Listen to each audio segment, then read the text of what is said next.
Assalamualaikum warahmatullahi wabarakatuh. Alhamdulillah, salatu wassalamu ala rasulillah wa ala alihi wa sahbihi wa man walah, ma ba'd.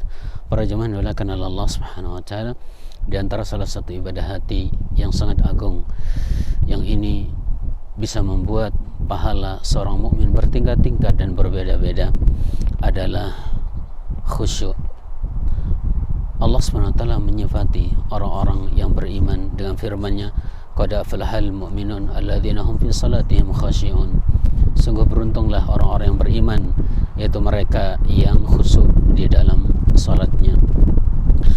Kemudian sahabat Abu Darda radhiyallahu anhu menjelaskan dari Nabi sallallahu alaihi wasallam bahwa Nabi sallallahu bersabda, awwalu syai'in yarfa'u min hadhihi al-ummah al-khusyu' hatta la tara fiha khashi'an.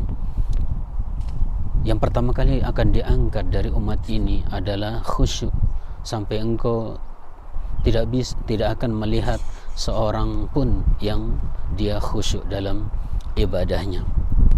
Pertanyaan yang terbesar, kenapa kita tidak pernah bisa khusyuk dalam semua ibadah kita, khususnya di zaman ini? Yang pertama di antara penyebabnya adalah kita kurang merasa pengawasan dari Allah Subhanahu wa taala dalam gerakan kita, diam kita, ucapan kita, perbuatan kita, dan semua aktivitas ibadah kita. Kemudian yang kedua, kurangnya kita tadabbur Al-Quran, merenungi makna dan hakikat dari ayat-ayat yang kita baca dalam salat kita dan dalam ibadah yang lain. Kemudian juga di antara penyebabnya adalah ketika kita beribadah, kita tidak menghadirkan bahwasanya di depan kita ada surga, ada neraka jahanam, dan akhirat yang sangat mencekam sekali. Oleh karena itu Nabi sallallahu alaihi wasallam berpesan, idza qumta ila shalah fasalli salata muaddi. Jika engkau berdiri untuk salat, maka salatlah seperti salat yang terakhir. Masalah yang terbesar, salat cenderung menjadi suatu aktivitas yang terus menerus berulang-ulang, dan kita yakin bahwasanya kita akan bisa sholat lagi setelah itu. Maka Nabi SAW menyuruh kita ketika sholat, anggap itulah sholat terakhir kita, supaya kita bisa khusyuk. Kemudian di antara penyebab kita tidak khusyuk adalah terlalu membebani diri dengan sesuatu yang tidak kita mampu. Sementara Allah berfirman, la yukallifullahu nafsan illa wus'aha.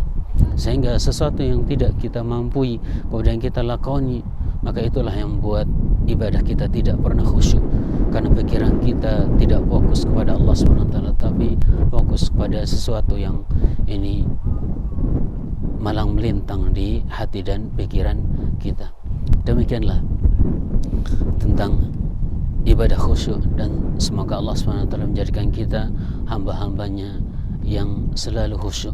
Dan jika khusyuk ini sudah terpatri dalam diri kita, yaitu hati kita lembut, hati kita tunduk, merendah di hadapan Allah SWT, maka semua anggota badan kita juga ikut akan khusyuk. Wa khasyatil aswatu lirrahman fala tasma'u illa hamsa. Suara-suara itu juga khusyuk, merendah kepada Ar-Rahman, dan engkau tidak melihat satu pun suara. Jika hati telah khusyuk, maka semua panca indera kita yang lain juga akan khusyuk. Kemudian juga jangan sampai khusyuk ini kita buat sebagaimana pesan para ulama salaf, iyyaka min khusyu'i an-nifaq. Hati-hati engkau dari khusyuknya orang-orang munafik, antara al-jasad khasyan wal qalbu laysa bi khashi. Engkau melihat badannya khusyuk sementara hatinya tidak khusyuk. Wassallallahu ala nabiyina Muhammad wa ala alihi wasallam wa akhiru da'wana alhamdulillah rabbil alamin. Assalamualaikum warahmatullahi wabarakatuh.